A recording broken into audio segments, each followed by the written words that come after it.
Olá, meu nome é Gisela e eu sou monitora de vocês da disciplina de Arquitetura de Software e Padrões.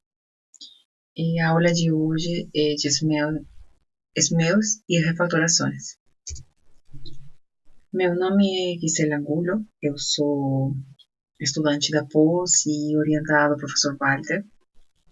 Eu pertenço também ao grupo de pesquisa Advanced. É um grupo que faz pesquisa em modernização de software, em code SMEL, arquitetura SMEL, modelos, transformações e muitos outros temas mais. Tá? Que mais? Tá, eu sou estrangeira, né? Sou de Peru. Para a aula de hoje, a agenda vamos ver um pouco da motivação, vamos a definir o que é um SML de código, assim como caracterizar ele, SML arquitetural, refatorações e as ferramentas.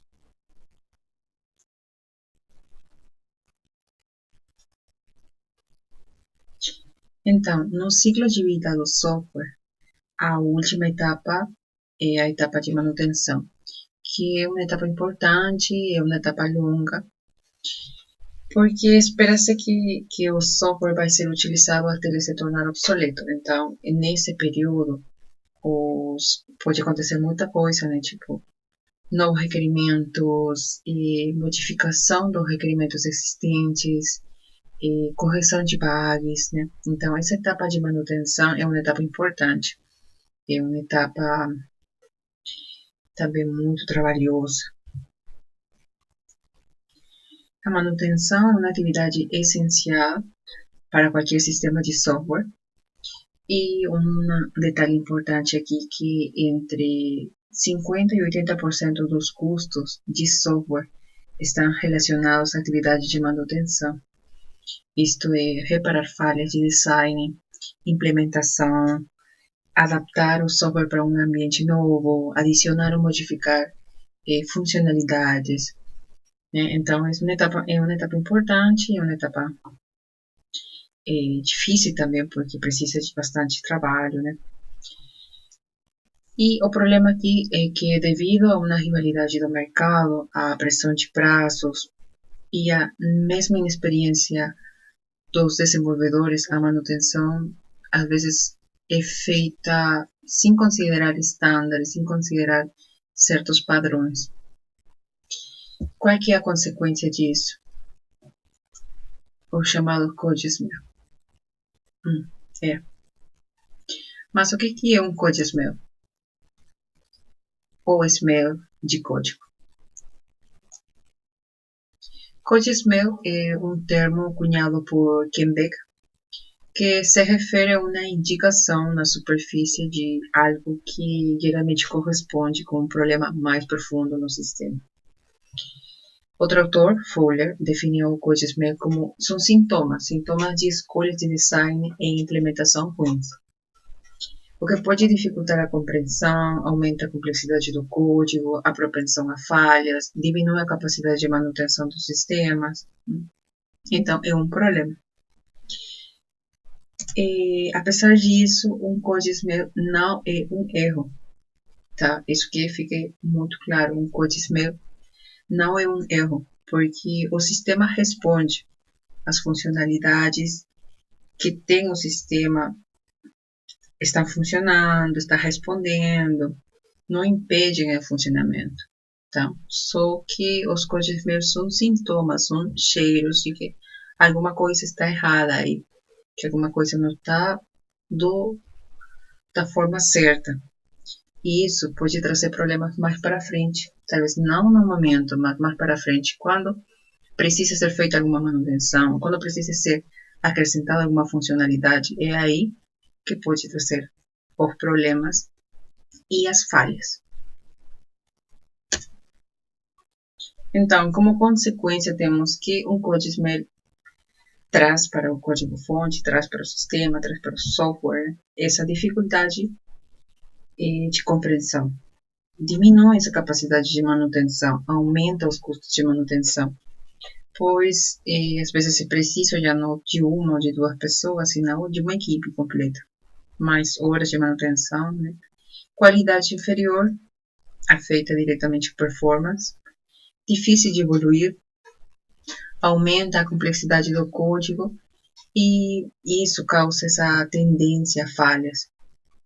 Então, é um problema mesmo. Alguns exemplos de CodeSmell. Temos aqui o método do something, tá? Que tem vários parâmetros aqui, tá? Mas a forma melhor, né, de trabalhar isso é o método e passar um objeto. Temos aqui uma if, uma estrutura if, que tem uma condicional A maior que B. Se é verdade, vai retornar true. Caso contrário, sim, vai retornar false. Caso contrário, false. Então, isso dificulta muito a compreensão do código, o que quer ser feito aí, né? Imagina isso espalhado em todo o código-fonte. Então, a coisa certa a fazer é retornar A maior que B, né? O resultado disso. Temos um outro exemplo aqui, que é a classe PDF Service, que tem bastantes parâmetros de entrada, né? E isso é um sintoma de que alguma coisa está errada ali. Tem bastante parâmetros, além disso, são dados diferentes, né? Que pode trazer um alto acoplamento, baixa correção, como a gente já viu também nas aulas passadas, né? De acoplamento e correção. Então, existe um catálogo de CodeSmell. Martin Fowler descreve uma lista de 22 CodeSmell. Isso foi no ano de 1999. Mas no ano de 2019, Fowler atualizou essas informações e acrescentou 6 novos smells. O catálogo original, a lista original é essa aí, né? 22 CodeSmell. Temos Code Duplication, o método longo, a classe Large Class, Long Parameter, Future Envy, Primitive Obsessions, entre outros. Então, vocês podem ficar à vontade de pesquisar os outros códigos que não são explicados nessa aula. Vamos ver aqui, acho que 3 códigos meus, que são bem conhecidos, e acho que todo mundo já viu, já seja num projeto ou no trabalho mesmo. O primeiro deles é o Large Class, é um código que é uma classe que tem muitas responsabilidades. Portanto, contém muitas variáveis, tem muitos métodos. Então, se refere à classe que tem de centralizar tudo, que assume muita responsabilidade e delega apenas pequenos detalhes para outras classes que são triviais. Então, aqui no gráfico podemos observar uma classe large class, que tenta fazer tudo, né? Que tenta cozinhar, tenta fazer faxina, tenta trabalhar pelo telefone, tem muita responsabilidade. E aqui do lado temos uma classe controller, que tem acesso a muitas outras fontes, né? Outras classes, como também repositórios.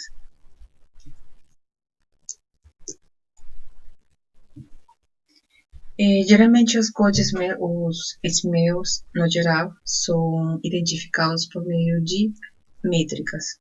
Então, as métricas é uma forma de medir, uma forma de classificar, de detectar essa classe que tem o CodeSmell ou não. O tema de métricas é um pouco subjetivo também, porque tem ferramentas que utilizam certas métricas, tem abordagens que utilizam outras. Então, fica um pouco aí a critério.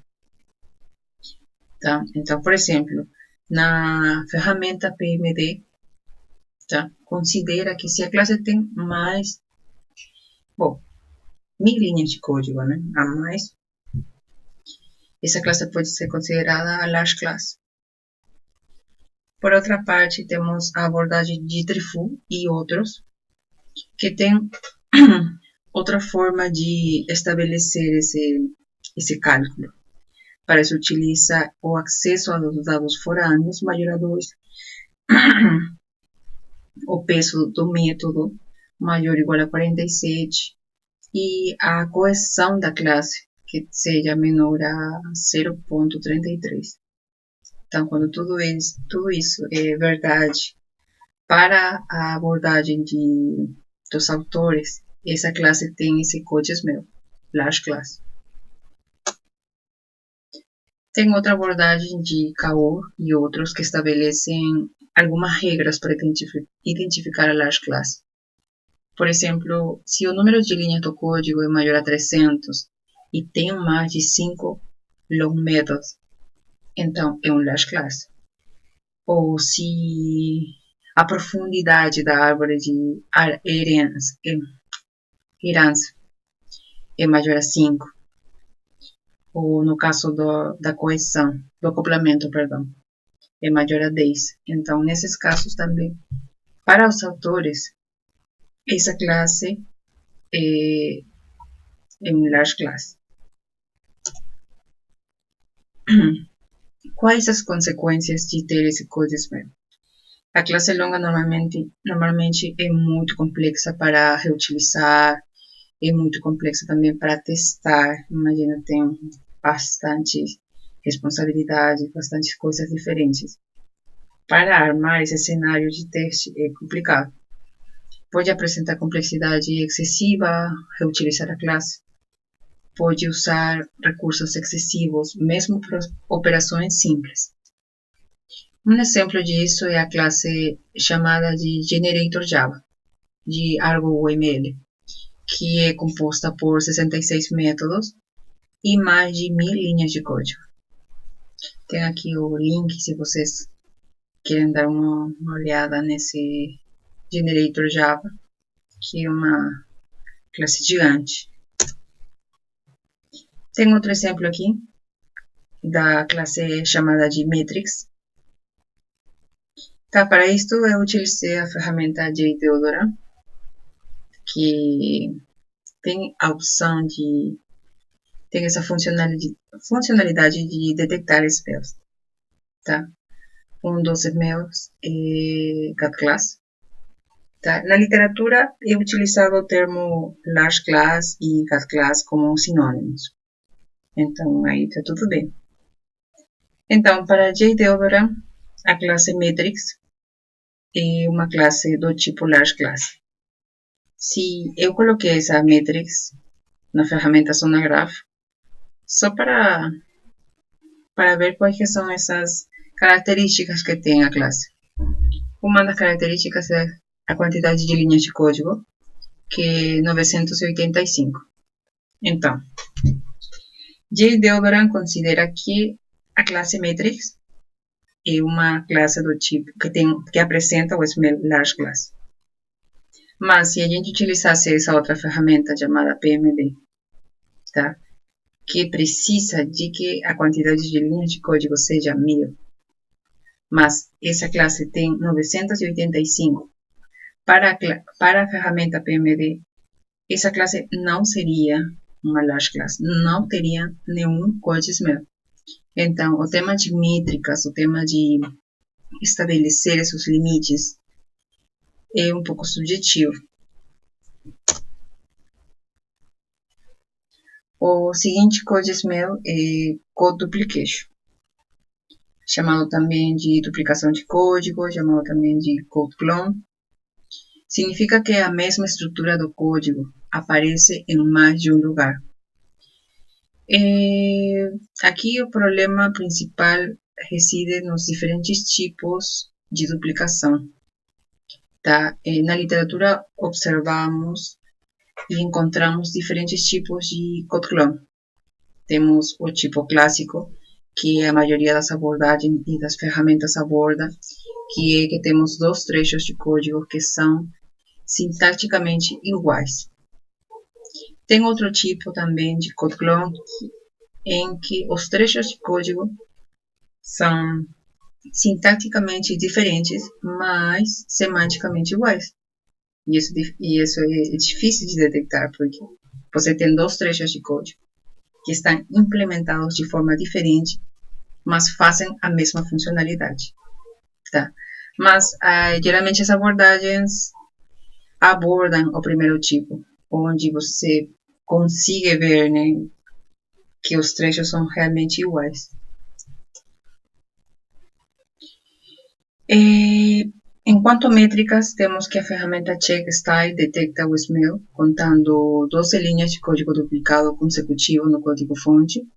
A ferramenta PMD considera como ocorrência do smell um trecho de código composta por pelo menos 25 tokens. E na abordagem de Sim Reminder, utilizam um tipo de porcentagem, tá? Tem aí 4 métricas que tem que ser maior a 80%, que é o número de métodos, o número de atributos, os nomes comuns dos atributos, os nomes comuns dos métodos, e essa similaridade entre os trechos tem que ser maior a 80%. Quais as consequências de um code duplication? O SME leva a custos excessivos de manutenção de software, os defeitos de software são replicados através do sistema, torna-se difícil localizar e corrigir todas as ocorrências de um erro específico.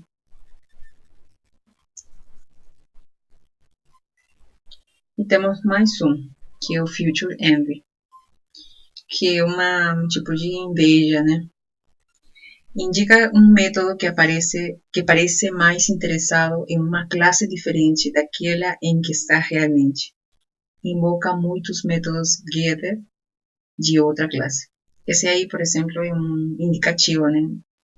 Na sua classe você tem invocando muitos getters de outra classe, então é um sintoma, é um cheiro aí que alguma coisa pode estar errada. Tá, aqui na imagem observamos, né, que tem classes, né, que estão pensando nos atributos da outra classe que tá de boa.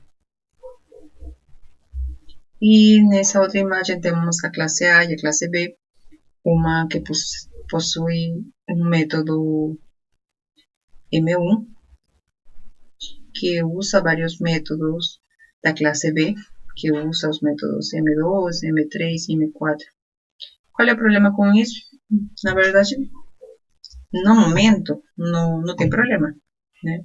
Porque o sistema responde, as funcionalidades são respondidas. O problema é depois. O problema é a modificação, a manutenção. O problema é acrescentar novas funcionalidades, ou melhorar a performance, melhorar atributos de qualidade. Tem métricas utilizadas também para Future Envy. Uma delas é a proposta por Kaur e outros, que estabelecem as seguintes regras para identificar um Future Envy. Quando o complemento entre objetos é maior a 5, quando a falta de coesão em métodos é maior a 2, então, para eles, isso é um indicativo que o método tem esse espelho. Consequências, acho que todos os códigos me coincidem com isso, né? É difícil de manter, é difícil a manutenção, é difícil de melhorar, de aprimorar. Precisa de muito recurso para isso, o código é difícil de entender. Imagina ler um código que tem muitas referências a outras classes, então é difícil, tem alto acoplamento, tem baixa coesão. Temos um exemplo aqui, temos a classe Phone, que tem um atributo de número não formatado, tá? E temos os métodos getArea, getPrefixo, getNumber, e temos a classe Customer. A classe Customer tem uma associação com phone, e tem um método chamado getMobilePhoneNumber. Nesse método, estão sendo chamados os métodos de phone, tá? Para ser formatado, uma coisa assim. Tá? Qual é o problema aí? Que esse método está utilizando atributos de outra classe diferente à classe que pertence. Tá? Então, aí tem um code esmero. Isso é um sintoma que uma coisa está errada. O ideal seria isso, né? Que por utilizar mais atributos e métodos da classe phone, essa formatação deveria estar na classe phone. E o customer só chamar.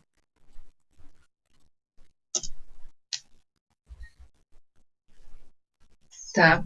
Então, os SMEs são sintomas de implementação ruim no código-fonte. Tá? Um SME pode se apresentar tanto no nível de código como no nível arquitetural. Pode se apresentar num baixo nível de abstração como um nível alto de abstração. Quando é dito que se apresenta num nível baixo de abstração, estamos falando de métodos, de atributos, de classes. Quando falamos de um nível arquitetural, falamos de sistemas, de subsistemas, de pacotes, de componentes. Então, o que é um Architectural SMEL? São decisões arquitetônicas que impactam negativamente a qualidade interna do sistema. Os Architectural SMEL podem ser causados pela aplicação de uma solução de design em um contexto inadequado, misturando fragmentos de design que têm comportamentos emergentes indesejáveis ou aplicando abstrações de design num nível errado de granularidade.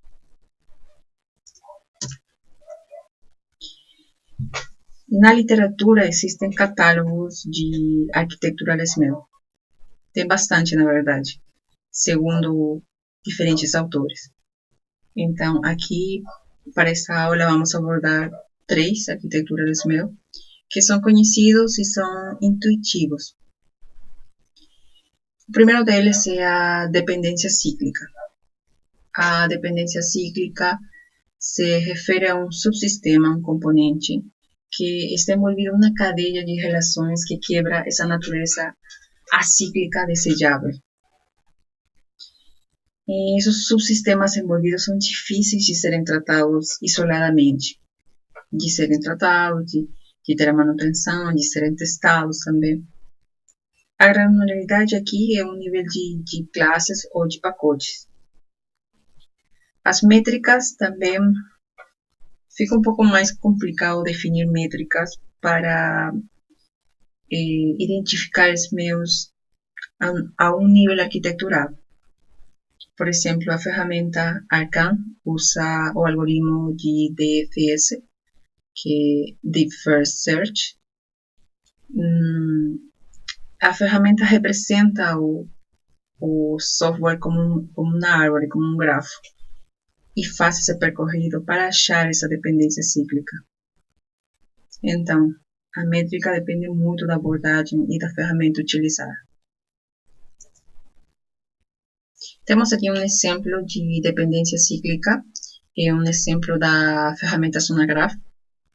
Vocês já utilizaram a ferramenta, é uma ferramenta ótima, né, que permite tanto ver as métricas, detectar dependência cíclica, aplicar certas refatorações também.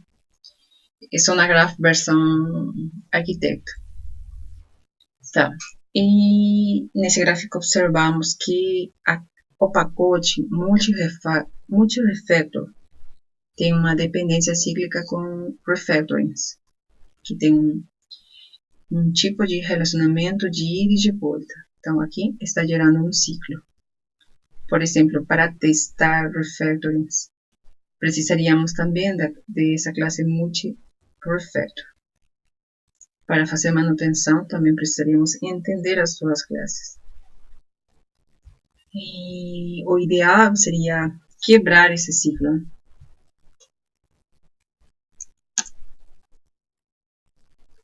As dependências cíclicas entre os componentes inibem a compreensão, o teste e, obviamente, a reutilização.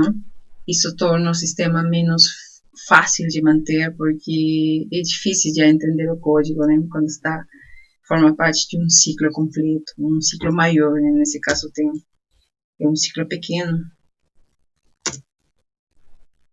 A falta de compreensão torna as mudanças mais difíceis e mais sujeitas a erros. Dependências cíclicas podem causar efeitos colaterais indesejados em um sistema de software. E, finalmente, se dois módulos estiverem fortemente acoplados e mutuamente dependentes um do outro, a reutilização de um módulo individual torna-se extremamente difícil ou mesmo impossível. E uma outra arquitetura da SMEL é GAT Component. Tá? O GAT Component é um componente do sistema, geralmente muito grande, que envolve várias classes, interfaces e outros elementos. GAT Component assume mais responsabilidade do que deveria, acumulando muito controle. É similar a Large Class, que a gente viu no nível de código, tá? Que assume muita responsabilidade, é muito grande, tem muito acoplamento, baixa coesão. Granularidade, que é um nível de pacote e subsistemas. A métrica, se a gente toma essa ferramenta Designed, detecta esse cheiro, né? Quando o número de classes no pacote é superior a 30.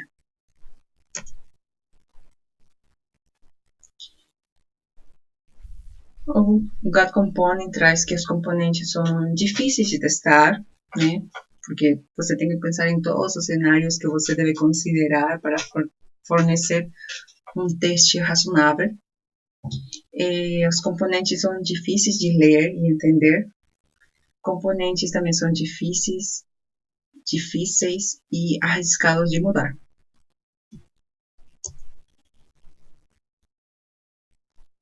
Então, podemos observar aqui, por exemplo, se cada bolinha fosse um pacote, né? Podemos observar o tamanho deles. Quando o componente é excessivamente grande em termos de linhas de código ou número de classes.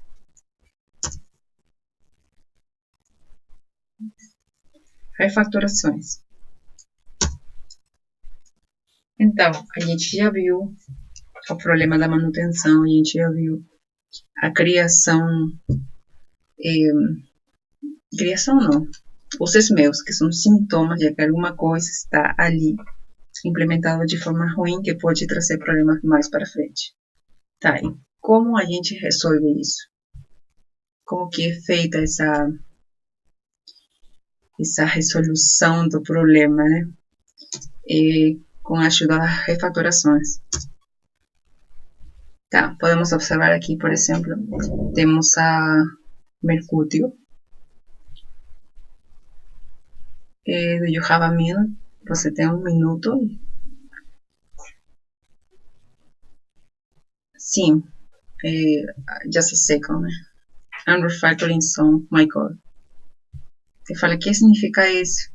Significa que eu estou refazendo, reescrevendo, né?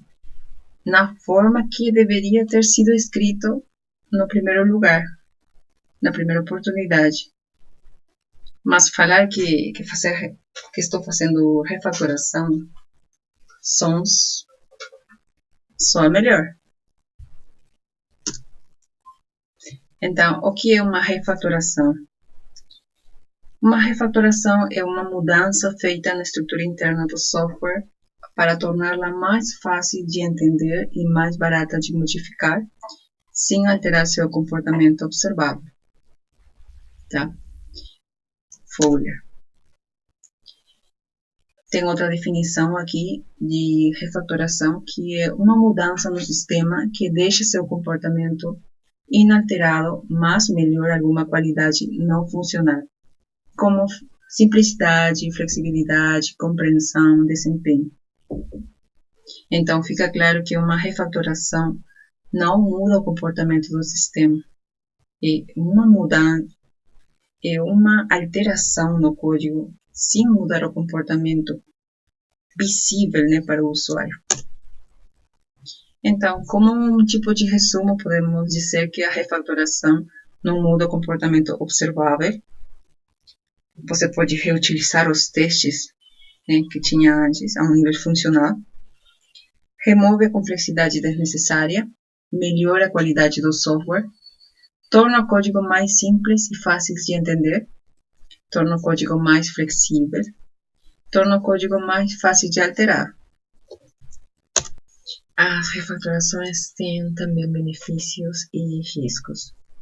Entre os benefícios, que o desenvolvimento futuro vai ser mais fácil, a legibilidade do código, o reuso, vai melhorar os atributos de qualidade, como a performance.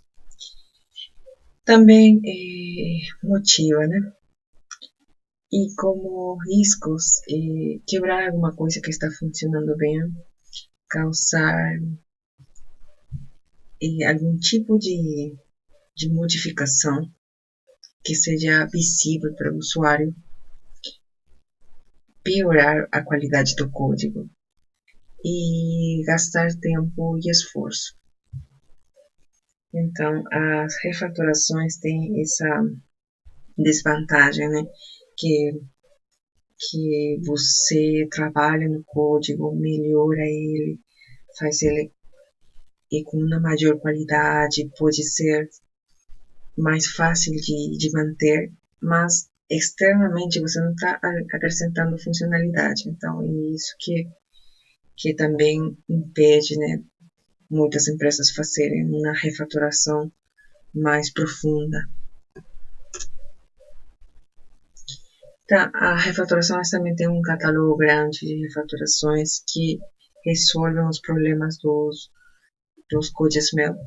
Então, assim como tem um catálogo de CodeSmell, tem um catálogo também de refatorações grande. Vamos revisar os mais conhecidos e mais utilizados na literatura, entre eles o Extract Method, que consiste em que se você tem um fragmento de código que pode ser agrupado, então esse fragmento pode ser extraído e você pode colocar um nome que explica a finalidade desse trecho de código extraído. Essa refatoração vai resolver os problemas como o code clone, que é o código duplicado, o método longo e feature M. Quais os benefícios de essa refatoração, que vai fazer o código mais legível e vamos a reduzir, né, a duplicação do código. Frequentemente o código que é encontrado no método pode ser chamado, né, em outras partes do programa, em outra parte do código fonte. Então, com isso reduzimos a duplicação e também isolar partes independentes. E vamos, com isso, evitar os erros, como, por exemplo, modificar uma variável errada, né? Temos um exemplo de refatoração de Extract Method. Temos a classe Customer e temos a classe, o método foo. Né? Então, dentro do método está sendo feito um cálculo e está sendo computado um score. Então, esse trecho de código está como que acoplado. Né? Então, esse trecho de código que pode ser extraído, pode ser colocava um método novo e chamado com a finalidade que tem esse fragmento de código, o build score. Tá? Então é isso que é a extração de método é feita. Temos uma outra refatoração que é o move method. Se um método de uma classe usa outra classe mais do que a classe em que está definido, então o recomendado é movê-lo para a outra classe. Essa refatoração resolve o Feature Envy e Shotgun Surgery. Então, como podemos observar aqui na figura, temos a classe 1 com o método aMethod, e na refatoração esse método é movido para a classe 2 porque utiliza mais coisas da classe 2 que da classe 1 onde o método está. Quais os benefícios do move method? Que mover um método para uma classe que contém a maioria dos dados usados pelo método torna as classes mais coerentes internamente. Com certeza a gente vai tornar essas classes mais coerentes, com mais coesão. Reduz ou elimina a dependência da classe que chama o método na classe em que está localizado. Reduz essa dependência e reduz esse acoplamento. Temos aqui também um exemplo de move method.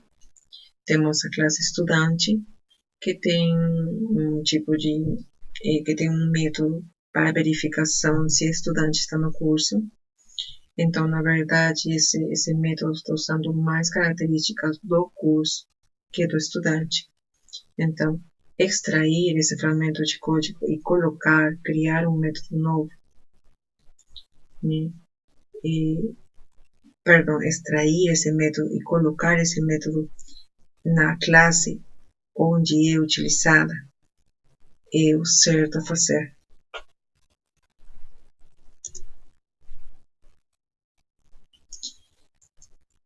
Quais os benefícios da refatoração?